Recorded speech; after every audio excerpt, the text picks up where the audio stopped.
Welcome to Iron and Ceremony, Librarius Omnis, where we explore the depths of the Black Library.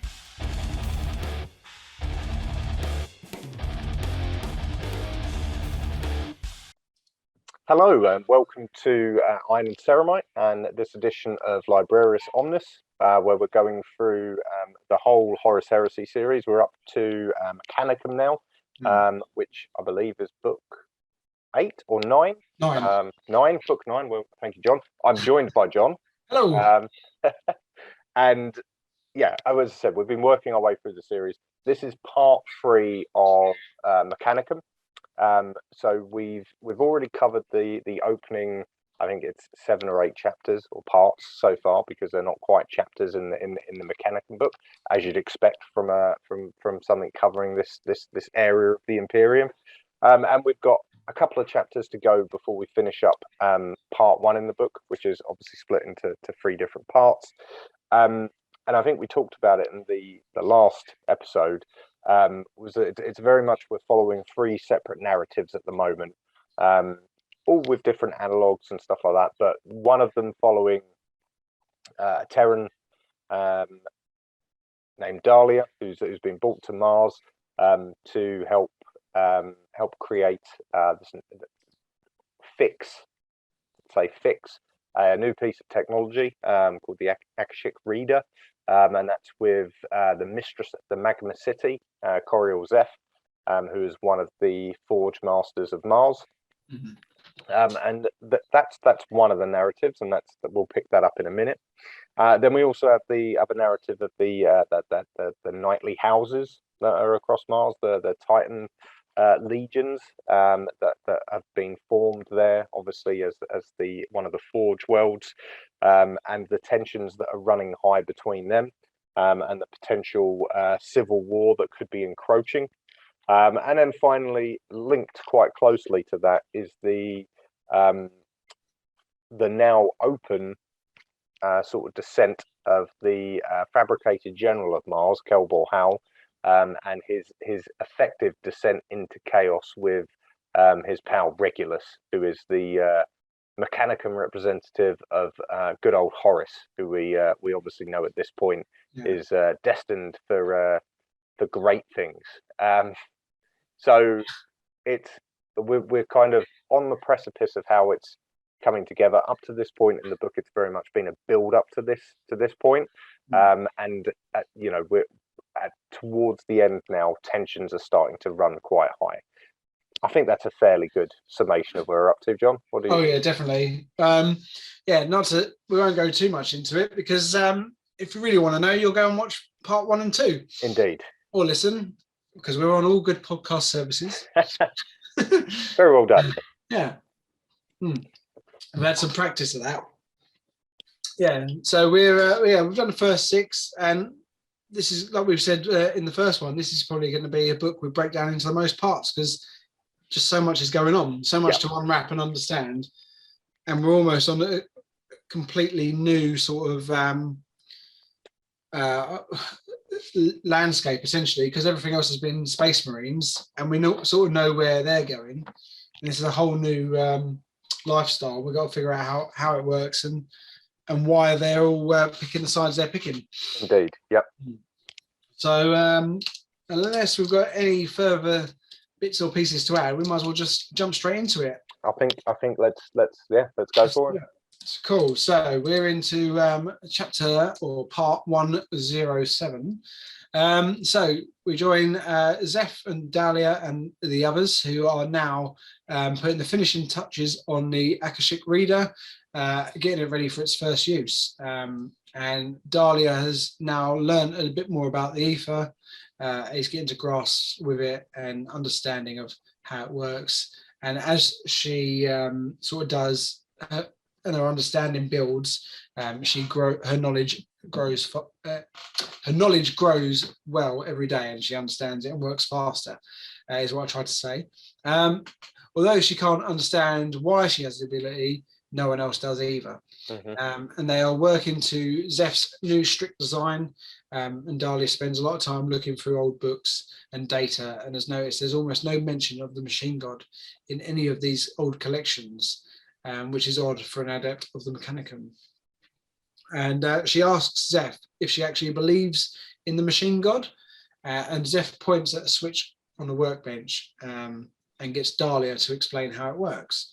And Dahlia thinks it's a joke because it's the most simple piece of tech they have.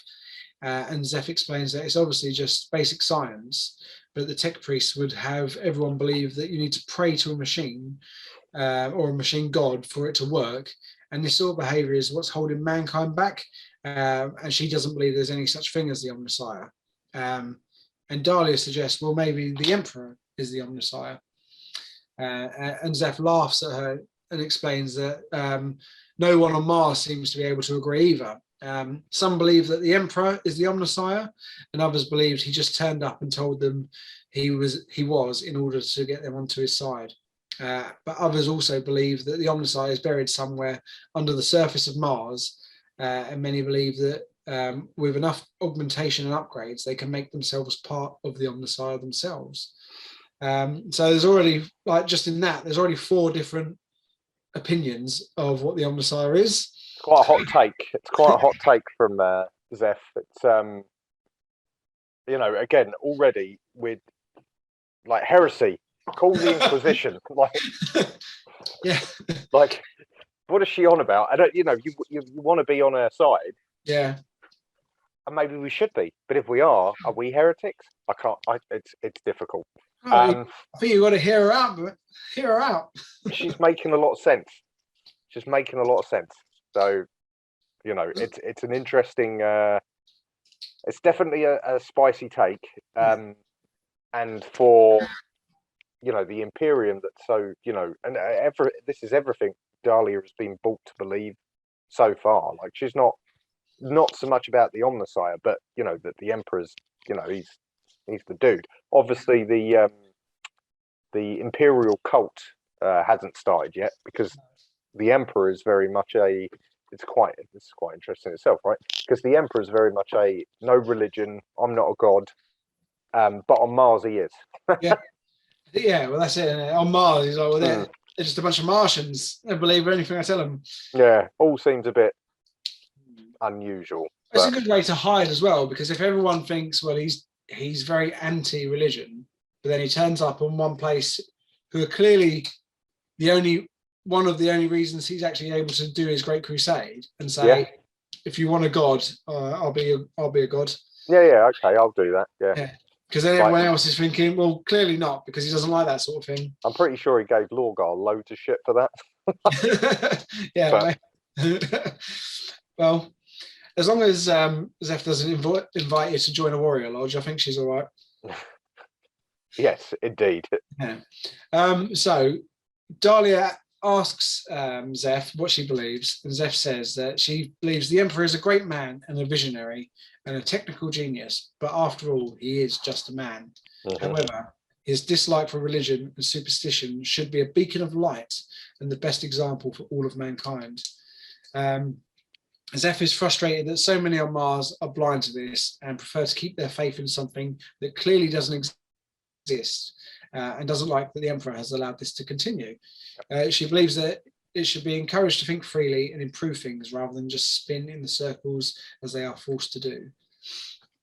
So again, even like Zeph doesn't understand why the Emperor's letting it go on. Yeah, why keep perpetuating the myth? Yeah.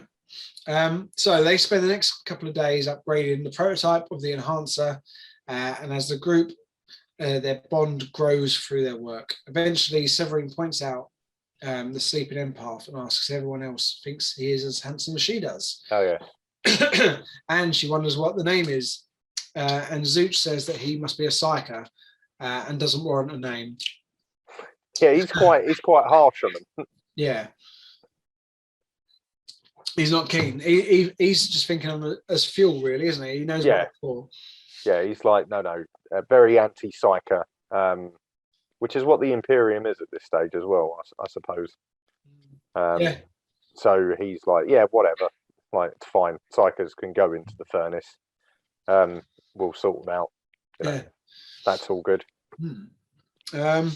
So Dahlia takes a look at him and realizes it as well. She just thought that he was part of the machine, and says she didn't notice. And Severin teases her and says the reason that she didn't notice is because she's more interested in Caxton.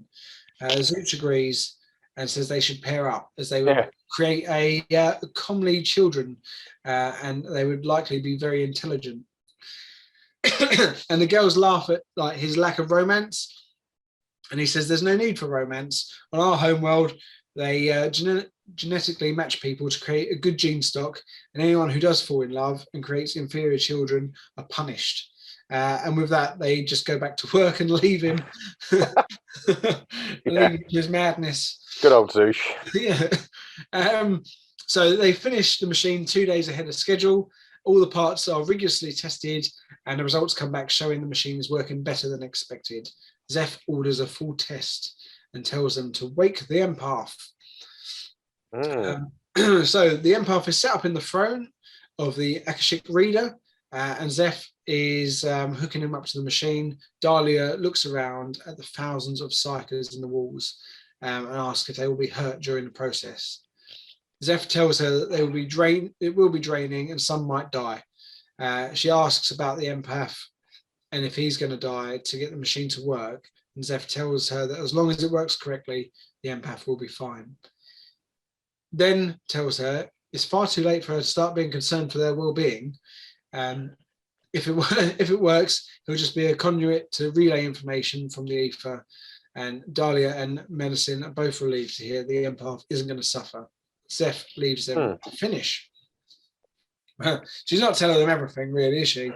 Well, you definitely get the impression that there's more to this than what she's saying. Even if she is being honest, like she's being honest in a disingenuous way. Yeah, but obviously, we know Dahlia hasn't travelled much. Like this was her first time off of Terra, was coming to Mars. Yeah. So she must be aware that how space travel works, especially in this universe, that they need the they need the astropaths and psychers and stuff like that. And I'm sure she is aware of it, but like I think what she's feeling is she's definitely not looked at them as people. She's just looked at them as this is just stuff that's going to help power this machine, and this is a moment of realization. And Zeph, this is where all the contradictions come into it, which is why I think this book is particularly good, is because she's like, well, hang on, up until now, you've built this thing, you know exactly what it's going to do, like because you're building it, and up until now you've been cool with that, and now you're not. Like it's almost like the thrill of the chase, that need to kind of get it done and invent it and create it, has kind of almost been the key pursuit. And now all of a sudden the human concerns are in, and obviously the slightly more robotic Mechanicum side of it, Zeph is like, shut up, get on with it. Like it's that brutal. Again, we're going to keep saying this, and I think we're going to say it more and more as the Heresy series unwinds. There's no good guys. Well, and like on the flip side as well, like yes, she's been building it, but it's only when they go to the next bit that she gets told what the bit she's built is actually connecting to. So it's like they knew what they were building and what it was for, and then they've walked into this room full of people or full of fuel and gone, there's a bigger purpose here. Yeah. And then they were still excited because, like you say, they have spent the last 5 days in that room working on it, because she's so focused on what her passion of getting it built. And it's only when it comes down to pushing the button where sort of her humanity is kicking in, going, actually, people could die here. It's like the guy who built the atomic bomb. It was all keen until it went off. Yeah. What have I done? Yeah. Wonder if we'll see any of that here. Maybe. So on that, Melicin asks her what she thought was going to happen. And after all, Dahlia, you designed the machine, and Dahlia says it all felt theoretical until now. We never imagined it would be used for real. And Mellison calls her naive and says it's very real and potentially very dangerous.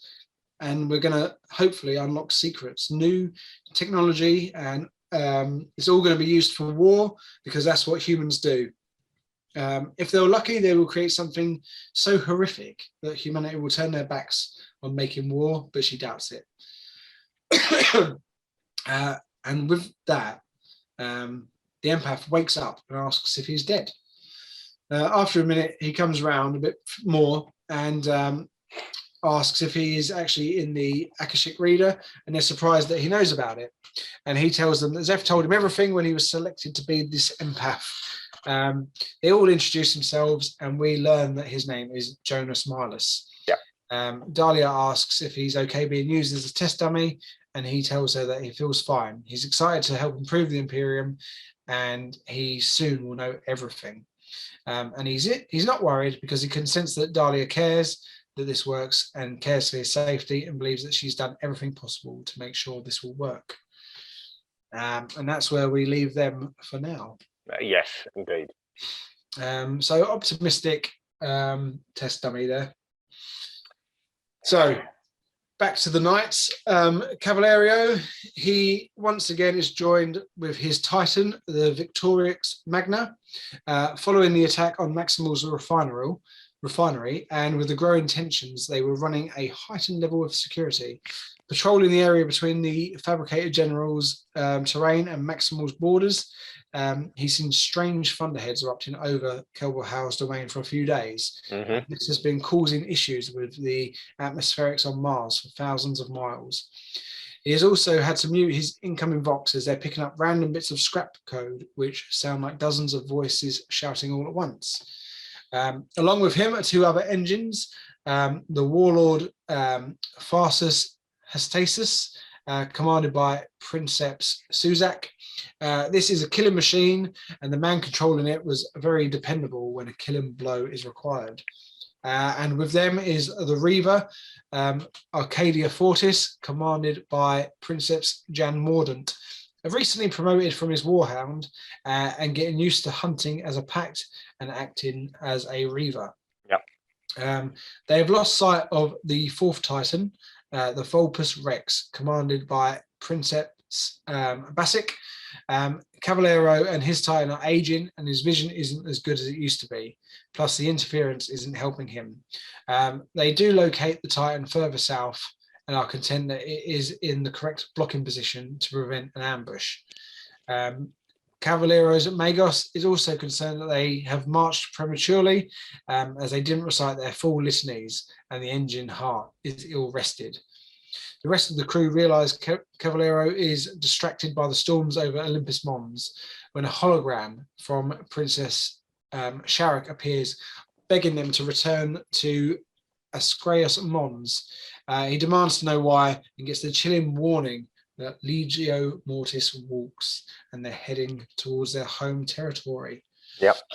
So, as we know, we heard Camelos in part one make the threat, join me, and clearly these guys haven't, and now they've got the most formidable faction on Mars marching towards them, I think.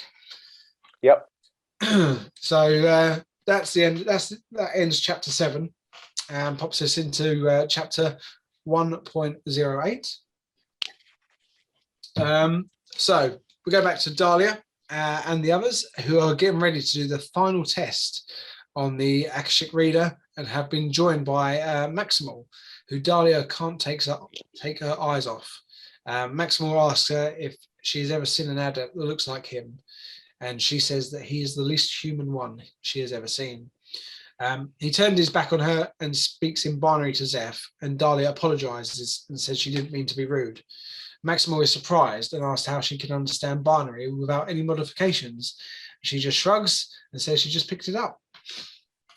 He's impressed and tells Zeph that she is absolutely remarkable, and now this project is looking promising.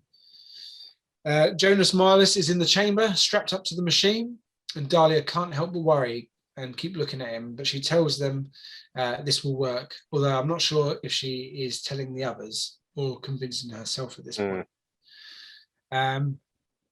Well, to distract herself, she asks Maximal why he's kept such a human-sounding voice when he looks so far removed, because he's got quite, I think they described it as quite a operatic Italian-sounding voice, very booming. And he just shrugs it off and says, we all have our foibles. So they've all got their strange kinks. Like we know Zeph's kept a very womanly shape. Yeah. That was described in detail earlier on. Maybe a little bit too much detail. Yeah, so they've all got the bits and pieces that make them stand out. So looking around, there is an army of calculus logi or logi working on a field of cogitators and logic endings. They're all controlling parts of the Akashic reader she hadn't even known about until now, and asks when are they starting. Zeph appears and says, thanks to Dahlia, they will begin now. And without a beat, things begin to start happening. Lots of technical reports come from the workers, including Terran horizon clear, Astronomicum light readings approaching test window parameters. And Dahlia asks what it all means, because we don't know.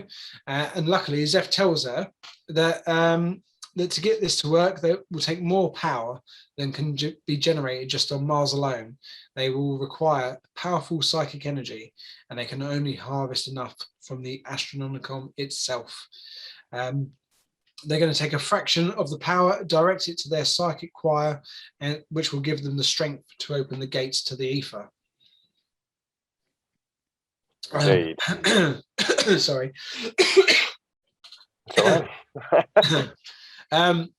Dahlia asks her if it will disrupt the Astronomicum if they take some of its power, and Zeph hesitates and admits that it will, but only for a short while. Dahlia takes a look at the readings coming through and asks how will they harness the power, and Zeph says that Mars is about to align with Terra, and they will pass straight through the Astronomicum and harness power that way. And Dahlia asks if that's how they've always done it, and Zeph says this is the first time they will ever do this. And Dahlia instantly goes into panic mode and says that her calculations are all wrong. She's based all her designs on raw data from previous tries using the power that they'd harvested from Mars. And the levels of energy they're about to get hit with, if not hundreds, is thousands of times more powerful than they have prepared for. Yep. This is prepared to take trickles of energy, but they're about to get a flood, and she begs Zeph to stop it. Zeph tells her to stop being ridiculous. They can't stop now, but she begs anyway. And Dahlia says it's only when machine goes wrong that you realise how powerful they are, and a countdown from 5 begins. Dahlia cries the good old swear, "Oh throne," as blinding light enters the chamber. Alarms and klaxons start screaming out, and the only thing louder than the alarms were the agonising screams of Jonas Milas. And you're going to have to wait to see what happens to him, because we're now on the desolate uplands between Ascraeus Mons and Pavonis Mons. It is ragged and inhospitable land. The only sign of any sort of life is a trail of flattened earth caused by god machines as they have passed through previously. The land is the only thing shared by the two agent warring legios. At one end, the golden gateway of Legio Tempestus. The fortress stood open as 3 Titan engines walked through, resplendent in blue armor, and keeping them on the theme, they have giant kill totems and trailing honor banners hanging from them. Metallus Sabrinia, under the command of Princess Sharak in the lead, followed by 2 warhounds, Raptoria and Astrus Lux, fully armed and ready to fight. Below them, a host of Skitarii warriors marched along. Sharak knows that they will be no real use in a fight, but didn't want to deny them the right to march and fight alongside them. To walk on Mars in such obvious force was almost unheard of on Mars, but Sharak was not willing to take any chances with the security of his legio.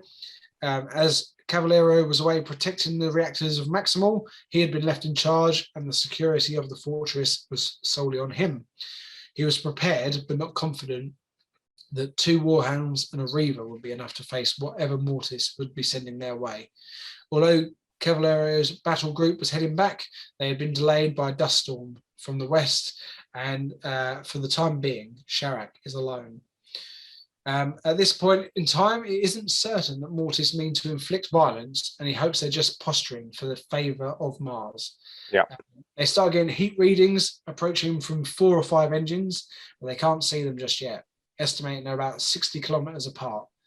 They can detect 3 huge Warlord Titans and maybe even a Reaver, but the heat signature in the center is too big to be just one engine, and calculations believe that it's just one engine trying to hide behind another, but the storm is messing with their readings and they can't work out what is coming. Sharak's Reaver was a true war hero with an envious honor roll, but it was old and had faltered in its last battle, taking severe damage, and had only just got back on its feet. Both he and the machine felt the strain of returning so soon from serious injury. The interface they were getting was unlike anything they were used to. Fragments of random code popping up as if from nowhere and then disappearing. He calls a halt at the mouth of a canyon and transmits to his fellow princeps of the Warhounds, orders them to run a scouting pattern to locate Mortis. Lamnos asks if they are to engage, but Sharak tells him that if Mortis are marching to war, then two lone Warhounds won't be enough to stop them. They need to get eyes on, work out what's going on, and stand ready. Yep. Mortis haven't responded to any hailing attempts, whether that is because of the storm or on purpose is in doubt. So, all heating up, we're building up. Back with Dahlia, she can't bear the screaming coming from Jonas. She leaves the control room and runs to the door of the chamber where he is. She's banging on the door for it to open, looks through but can't see anything but light. In desperation, she starts putting the code in to open the door, and Caxton takes hold of her, telling her there's nothing she can do, and tries to reassure her, telling her it's not her fault. She's desperate to get in there, stop the energy that's killing Jonas and the other psychers, and Caxton warns her that if she goes in, she will be killed. In desperation, she pushes him away and puts the rest of the code in and runs through the chamber doors, plunging into the blinding light and hit by a blizzard of psychic energy. So she's running in to save Jonas and some psychers, but she's just opened the door to let everything out. Yeah, she's running into the warp effectively, which in most instances would not be a good move. No, especially like from Battle of the Abyss, when we've seen the warp getting into the ship. Yeah, exactly. It's not ended well for anybody. No. So not that she was there, not that she would know, but still, doesn't seem like a good idea. And I think I don't think that's changed. No. And again, we're jumping back and forth because this is getting exciting now. We're coming to the end of the part. We're going to slowly build to each crescendo, essentially. But that's it. They're giving us all the good stuff now to keep us in for part 2. Oh yeah. So as I say, jumping around, princess. Princeps, yeah. Not the princess. Not princess. Princeps. Yeah, the princeps, Kasim. He's riding his warhound, scouting ahead for signs of Legio Mortis. He's one of the many others that have returned to Mars from the Great Crusade, along with Cavalerio, following much needed repairs after they had a hard-fought campaign where they actually lost a number of engines. He's desperate to get back out to the Crusade because the petty squabbles of Mars don't interest him. Yeah. But the things going on with Mortis cannot be ignored. Again, hindered by the storm, locating Mortis was proving difficult, but his crew believed they were now about 20k away. He can sense the other warhound is within close proximity, but not much else. Suddenly, they receive signal returns from void signatures, but can't identify what it is. Definitely not a warhound and too big to be a reaver. The crew stare in fear and excitement as they are enveloped in shadow, and a great figure emerges ahead. A towering fortress of red metal with black and silver etchings comes into view, dwarfing the warhound. Kasim has never seen anything like it. He's heard rumours and seen schematic plans, but until now, he had thought this only hypothetical. This was an imperator. Elsewhere, Cavallero is starting to fear the worst. He hasn't heard anything from Chirac. He's moving at flank speed and has been pushing his battle group harder than normal. And even he was feeling it in his chest and aching limbs. He isn't convinced that Mortis mean harm, but and are just showing force to drive his Legio away and take dominance, but suspects that Mortis want him to fire first so they can justify a heavy retaliation. He's mindful of the threats from the last council meeting, and the latest readings show they will be close to home within 17 minutes, but they're pushing their limits of the engines. He demands that they increase the reactor output and get there in 10 minutes, ignoring the protests of his crew. Mortis, the Imperator Titan, is not alone. It's flanked by 2 warlords and a reaver, and as it moves, the ground shakes and cracks. Cassim watch as the largest war machine he's ever seen walks by him. His crew ask what to do. To engage now would be suicidal, and at the speed it was going, it's going to reach the Tempest line within 9 minutes. And he tells his crew they will follow and wait. And his number 2 asks what they're going to be waiting for, and he says, we're going to wait to see if this is the day that we die. Yeah, pretty brutal. Huge, yeah. So the Titans are pretty big anyway, aren't they? Yeah. I think, what's the one from the earlier books? So the one that's on Figgy Bob, Istvan, because that's a Titan of Legio Mortis as well. Yeah, and that's big. Like from the description we've had from. That was like massive, wasn't it? Yeah, I don't know because what was it called? What was the name of it? Yeah, we have this every time. I know we can never remember, but we know what we mean. But I want to say that might have been an Imperator as well. As the Diarrhea. Oh yeah, Dias Irae. Oh, and that was an Imperator class Titan. Yeah, that's what I thought it was. Yeah, so that's like they're the big ones that if you remember, well, you might not. So back in the day, when Games Workshop still did, there's a game called Space Marine, and then Epic is what it was called, and basically it was a different scale of 40k, so it had a different rule set and everything, but. Your squad of 5 Marines would come on this tiny little base, and everyone was really small. But it was so that you could play with Titans that weren't ridiculously massive. Yeah. And that used to be like the big Imperium Titan on there was the Imperator. They're like, because they're like walking cathedrals. If you've watched Hell's Reach, haven't you? Yeah. That's an Imperator as well. So the one in there that is also an Imperator Titan, but they are the big boys. I don't know if I'm picking out a hole then, or because the way that he's Sharrak's going on is like this is the first time he's ever seen one, but it may well be because like that the one that's on Istvan is again Legio Mortis, and like at the moment. For all we know, it's only Legio Mortis that have them. True. And you got to remember because Hell's Reach is so many. Oh yeah, that's further ahead. Thousands years on. Yeah. That it's not. So it could it might just be that Legio Mortis are the only ones that have got them right now. Yeah.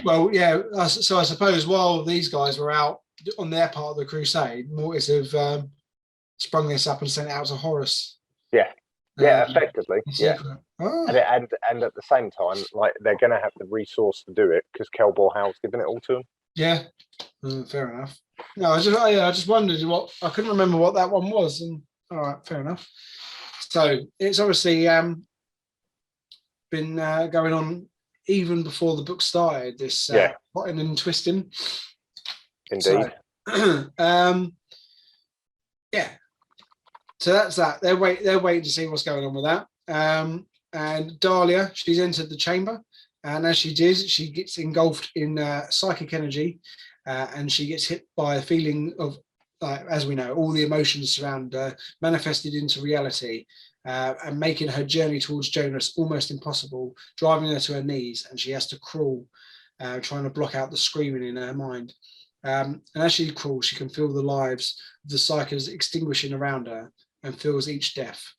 Eventually, she reaches Jonas and climbs towards him, looking right into his eyes, which are alight with fire that suddenly engulfs his body. She tells him that she's sorry, and he says that he doesn't want an apology. He's seen everything, and he knows the truth of everything. The Emperor slaying the Dragon of Mars, the grand lie of the Red Planet, and the truth that will shake the galaxy, all forgotten by man in darkness. He tells her to look at him and know her destiny. She forces herself to look and screams as his flesh peels away, and she screamed until she had no more breath left and fell unconscious. So, what do you know of the Dragon of Mars? Anything? Yeah, well, yes, because I've read this before. Oh, yeah. What do you know about it? Well, I've read this before, but I've clearly forgotten. So maybe we'll leave it till we get to it. Okay, fair enough. Fair enough. We'll get to it then. Fine. Cool. So Dahlia's unconscious, and I think Jonas must be pretty dead. Yes, I think that is the correct diagnosis. And so going back to the Titans, Sharak, he's detecting this Imperator closing in on him. All his scans are now showing identity markers and reveal its name to be Aquila Ignis. The machine was making no attempt to cloak itself or its raw power, and now that it had revealed itself, the howling in binary had now stopped. He checks with his crew to ensure they have firing solutions lined up, which they do, but warn him that if they fire on it, it will obliterate them in return. This thing is a walking mountain and is blocked the view of everything around it. And now Sharak's feeling very alone and wishing that the rest of his legio were there. This mountain is about 3 minutes away from crossing the Tempest line and declaring war. Praying that it would change direction, the Vox suddenly bursts into life, and to Sharak's relief, the voice of Princeps Cavallero booms through it, screaming, "Engines of Legio Mortis, you are on course to cross the Tempest line, whereupon you will be in breach of the Farsis non-aggression pact assigned by Princess Acheron of Legio Mortis and Princeps Bacca of Legio Tempestus at the First Council of Cydonia. Turn back now or be fired upon." Cavallero and his battle group emerged through the storm to the relief of Sharak, and he repeated his order. Cavallero's group form up alongside Sharak's, and the dreaded line and dreaded words were issued through the Vox. Tempest line breached. Yep. And that is the end of part 1. Which is, as I said, like leaves us right on the precipice, right? Yeah. The Tempest line is breached. The schism of Mars is now in full momentum. Yep. This Imperator class Titan is scaring the crap out of the Legio Tempestus. Yeah. And I was just looking at, if you go back one screen to the page we were on before, I've noticed something that we can call out, that we have called. Yep. So Camulus is obviously head of Legio Mortis. But it says Tempestus there. It does. That's why it was confusing. That confused the hell out of me, because I was like, what was the name of that Legio? Yeah. And that's why. That's a misprint. There we go. We've got it. But anyway, that again, a bit of a tangent. But yes, you've won Warhammer. Well done. That's it. I've allowed any rule I like to add to my codex. That's it. But yes, no. Other than that, like obviously the clear thing here is obviously we've got they're trying to ratchet up the tension. Yeah. So we've got this tension that's happening between these two Titan legions. One that is being positioned as the good guys, and one as the sort of antagonist. Yeah. And it's like it's against all odds. And then the other side of it is obviously then back to the Akashic reader, where again, people aren't talking. If they had been talking, maybe it wouldn't have happened. And they've gone ahead and done it anyway. And it's wiped out a load of psychers, but it hasn't necessarily failed. No, but I can't believe that. I know it's all secrets and stuff, but I can't believe she's got Dahlia, who is clearly like the only reason this is working, and not told her everything. Because if you like to work, I also, regardless of what's going on with the Great Crusade and stuff like that, the Emperor's return to Earth at this point. He's going to notice if someone just quickly switches the Astronomicon off and on again. Who touched the thermostat? That's like if you turn like a light switch on and off again, it doesn't matter how quickly you do it, someone notices. Yeah. So I'm like, yeah, but it should be all right. I feel like, again, very heretical. Yeah. But it's fine because we want to root for these guys. They're the not so bad guys. Yeah, they're the bad bad guys. What I'm say there's no good guys. There's just less bad people, and that seems to be those guys. But as I said, we're on the precipice, right? It's all gonna go one way from here. Well, that's it now. Like the Tempest line's been crossed, so Mortis's hand has been well and truly shown. Yep. It's all gone wrong down in the dungeons. Yep. So part 2 is going to kick off. It is. And we're going to get some Titan on Titan action. I can't wait. Yeah, we do, don't we? I'm pretty sure. Well, I'm hoping so. I'm pretty sure we do. Pretty sure we do. Well, I know we get it in this book at least, but it's coming. Yeah. Anyway. Yeah. As I said, we're on the precipice now because it's all going to go full civil war. Yeah. Like we said, this has all been built up, like they always are. It's all like this first part was setting the scene, understanding Mars, understanding that it's not as content as people want it to be, and obviously the fact that this heresy has already been rooted within a lot of them anyway, and now it's all coming to fruition just through Regulus just coming back and giving certain people the nudge they need. Yep. It's going to have a massive effect, which we'll get to in the next part. Indeed. So far so good. Did you just tune out? No. So far so good. I was like, yeah, it is. I agree. I concur. So thank you for joining us. I hope you enjoyed that part. As we come to the end of part 1 of Mechanicum. With, as I said, stay tuned for the other parts that we're going to get through. Could be a 9-part of this video. So we'll have to see what we do in the next ones to try and slim it back down again. But anyway, we hope you enjoyed it so far. Obviously, you can find us everywhere on Iron and Ceramite. Typically, that's the best thing to search. Obviously, on Instagram, iron_and_ceramite. And if you use the hashtag Iron and Ceramite, we'll obviously put you up on our channel as well, just to share you around on our stories.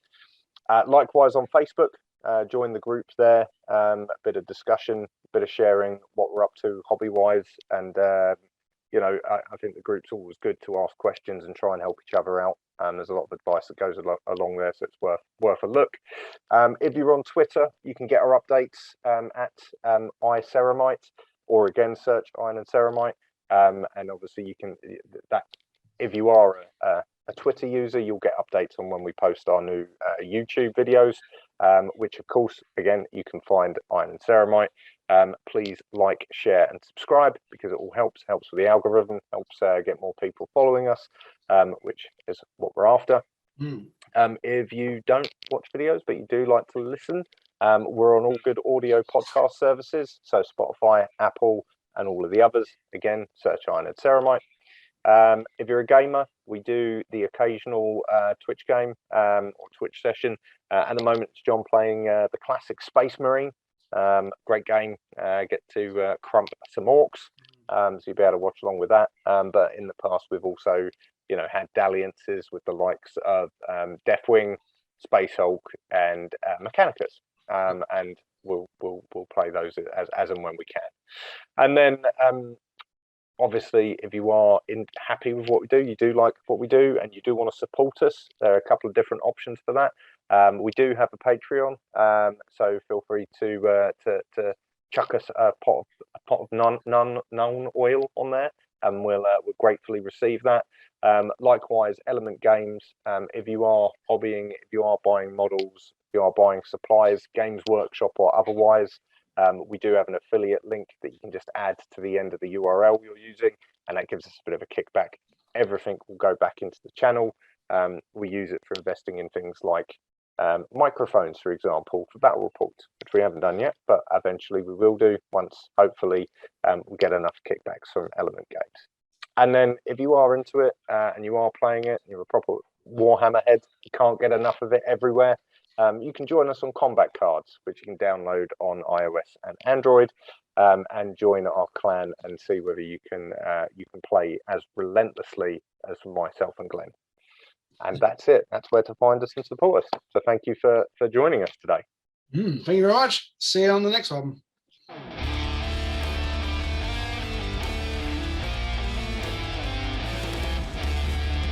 As always, we would like to thank you for listening to our Iron and Ceramite podcast. If you liked us, then you can also find us on YouTube, Facebook, Instagram, and any other good podcast services. Just remember, in the grim darkness of the far future, there is only war.